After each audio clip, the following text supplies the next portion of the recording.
Operasi cipta kondisi dengan sasaran senjata api rakitan yang dilakukan polisi dari Subdit 3 Jatanras Polda Sumsel menjaring seorang bandar sabu, Joni Indra warga Muara Enim. Menurut pengakuan tersangka pada polisi, senjata api rakitan yang ia miliki merupakan satu pucuk senpira laras panjang dan pendek jenis revolver, beserta amunisinya, digunakan untuk mengancam pembeli sabu yang terlambat bayar dan menagih hutang.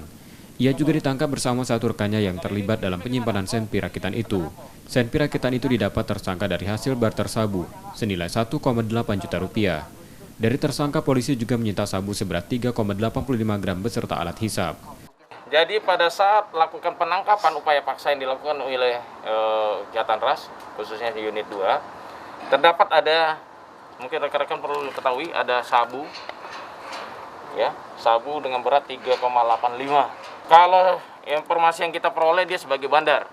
Dan senjata ini adalah digunakan dia untuk menagih apabila tagihan dari sabunya macet. Kini tersangka dan rekannya masih diperiksa dan ditahan Polda Sumsel, serta terancam hukuman 12 tahun penjara.